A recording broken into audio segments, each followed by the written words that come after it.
Alright, sidekicks. They have a pretty bad rep of being lame and cheesy, but you know what? A lot of the time things wouldn't get done without them, and they deserve some recognition. I'm Sasha Wood, and let's look at the top 10 best sidekicks. We're gonna look everywhere and at various different types, because otherwise this list would just be Robin, Robin, Robin, Robin, Robin, Batgirl.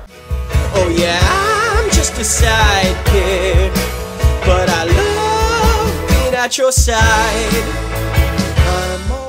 Let's start off with a sidekick who may accidentally injure you even though he isn't trying to. In at number 10, Rick Jones from The Hulk. He first appeared in The Incredible Hulk #1 back in 1962, and actually causes the incident that leads to Dr. Bruce Banner becoming the Hulk. Rick is unique in that he helps multiple heroes. He's helped the Hulk, Captain America, Captain Marvel, Ron the Space Knight, just anyone. Rick just wants to be helpful. And to top it off, he often feels extremely guilty when he makes a mistake, regardless of whether it leads to serious consequences or not. And he does tend to make a fair few of them. Rick just wants to help, but do you want him to help you? Most sidekicks stick to one person, but Rick hops around. On the one hand, that's a testament to his ability to create quick bonds, but on the other, it's kind of flighty, especially in the superhero world. I mean, Rick Jones already sounds like a superhero name. Come on, Rick, I believe in you. Don't let your dreams be dreams. You already have Spider-Man levels of guilt. Just do it. Just do it! Does being a sidekick for like 5 people make you the best? You decide. Someone loyally serving just one person in at number 9, Penny from Inspector Gadget. Now some of you may be saying, no, she's a deuteragonist, but to be a sidekick, you need to be a person's assistant or close associate, especially one who has less authority than that person. And as Inspector Gadget's niece, Penny falls nicely into that category. Penny first appears in the Inspector Gadget animated series, which began airing in 1983 and ran till 1986. Penny is highly intelligent and very fond of her bumbling uncle, and tends to solve all his cases for him. This frequently puts her in danger, and of course leads to her and her dog Brain being captured, which is one of the rare times Inspector Gadget is competent. As time went on through the various series, Penny got more and more added to her personality, and by the 2015 series Inspector Gadget, she was promoted to protagonist. But sidekick or not, we all know Inspector Gadget couldn't do it without her, and she does it all without expecting any credit. What a champ. Just like our number 8, Tails from Sonic the Hedgehog. Oh, the days of Sega and Sonic, watching Tails slowly drift behind you on the screen as you went about your business collecting rings. Tails first appeared in the 1992 game Sonic the Hedgehog 2, and he came equipped with some different abilities, such as his ability to helicopter himself for short distances. Narratively, Miles Prower is Sonic's best friend and adoptive younger brother. He was created by Yasushi Yamaguchi, at the time a main artist and zone designer for Sega's Sonic Dream Team. This was part of a company-based competition to design a sidekick for Sonic, which he ultimately won. Tails is meant to hold a deep admiration and respect for Sonic, and has become a key character in spin-offs such as animated series and comics. Someone whose admiration may be a little more misplaced in at number 7, Arthur from The Tick. Appearing in The Tick #4 in 1989, Arthur was introduced as a more rational counterbalance to the more boisterous and manic Tick. Arthur loves the idea of being a superhero and using it to change his mundane existence, but working with the Tick is not exactly what he expected. Half the time, Arthur is left chasing after the Tick, or wondering if he's made the right choice. However, despite this, the Tick emboldens Arthur to try new things and achieve new heights. Literally. So the Tick does introduce Arthur to a new world, it's just not exactly what Arthur expected. Half assistant and half caretaker, Arthur's bizarre willingness to yield to the Tick's authority makes him all sidekick. Another dedicated sidekick in at number 6, Ron Stoppable from Kim Possible. The best friend of protagonist Kim Possible from the series Kim Possible that ran from 2002 to 2007, Kim Possible is a superhero-style dramedy with some fun satirical and parody elements. On top of being her best friend, Ron is down to help out with the superhero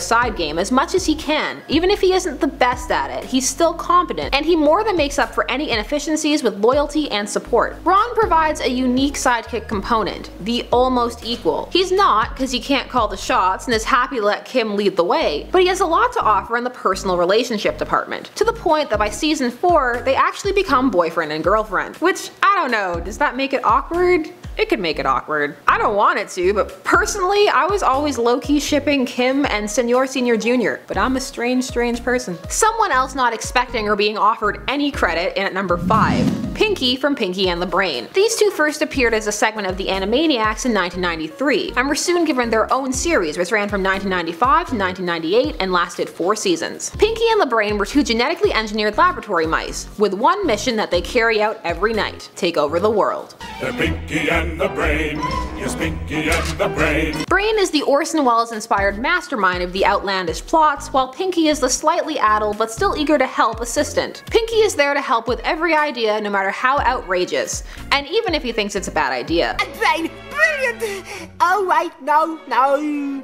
Isn't that horribly illegal? In fact, some believe that it's really Pinky who's the genius, and not Brain. Are you pondering what I'm pondering? I think so, Brain, but I get all clammy inside the tent. Regardless, poor Pinky is abused and smacked, but does his best to carry out Brain's schemes, even though he sometimes fumbles them. Still, a good sidekick is there with you through thick and thin, even when you're down. Pants with horizontal stripes make me look chubby! Just like our number 4, John Watson from Sherlock Holmes. Now before you go and get triggered, we're talking about the origin of Watson, all the way back in 1886, though the first story was published in 1887. That story being A Study in Scarlet. The author of the tales, Sir Arthur Conan Doyle, describes Watson as a sidekick. He also points out that he was originally going to call him Ormond Sacker. I think we're all glad that didn't happen. Watson is Sherlock's friend, biographer, and a person who literally follows him around everywhere. Even after he gets married, he can still be summoned to go on an adventure. Set up as an outside observer, Watson is not oblivious to his friend's flaws, but boy will he try to justify them. Over time, Watson has become more of an equal, and scholars have come to study how accurate his narration can possibly be. But what remains true is these two are joined at the hip. Watson makes Sherlock Holmes better by his mere presence. He doesn't even have to say anything. And Watson both gains skills and employs his pre-existing ones during their cases. It would be a true partnership if Sherlock wasn't always telling him what to do all the time. Not that that dynamic is ineffective, as demonstrated by number 3,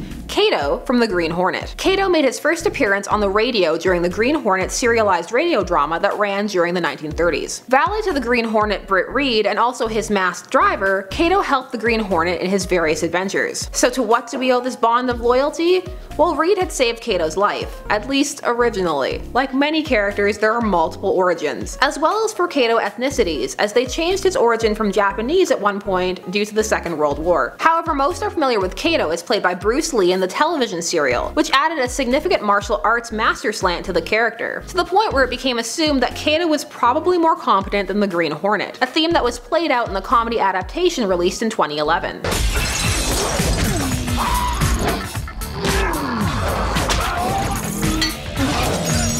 Kato and the Green Hornet are synonymous with each other. You can't have one without the other. Which is another mark of a good sidekick. You have to associate them together and want to see them go on adventures. If you just want to save them a la Speedy, it's not gonna work. A partner some have mixed feelings about in at number 2.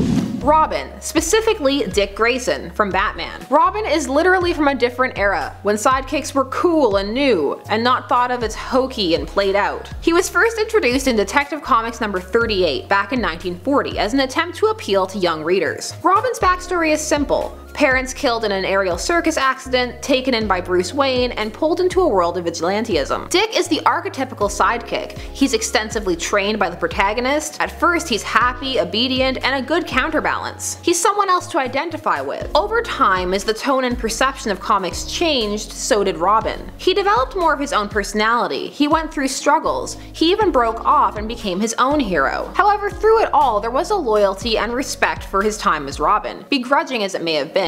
Because a good sidekick still has your back, even if they're also doing their own thing and your relationship has deteriorated significantly. Robin became a key part of the Batman mythos and continues to be so, up until this day, and a good part of that is the legacy of Dick Grayson. So if Robin is number 2, who is number 1? Kid Flash, specifically the first Wally West. Yes, there are 2 Wallys now. But we're talking about the first one, who appeared in The Flash number 110 in 1959, as the nephew of Iris West, who thanks to a freak accident while visiting Barry Allen is granted the exact same powers. While some may argue that Wally couldn't exist without Robin, Wally was very different, in that yes, his family was still alive, but they treated him very badly, and he came to look up to and idolize his eventual uncle and aunt, truly inspired by what the Flash represented. Wally and the Flash have an excellent relationship, with Wally not chafing under either the mantle of sidekick or the eventual handle of the Flash himself, which he takes on after the death of Barry Allen. This makes Wally the best sidekick. All his training, all the lessons he absorbed prepared him to be the very hero he was looking up to. It's one of the rare, truly positive sidekick-mentor relationships in comics, and shows that it can be a good experience too,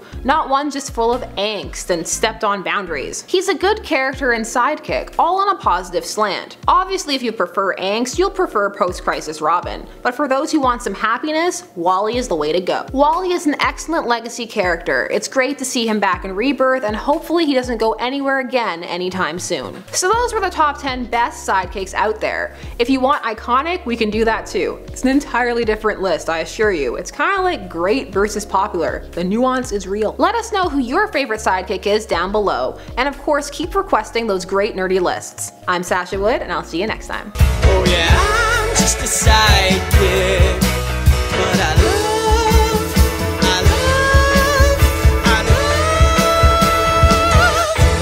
being at your side.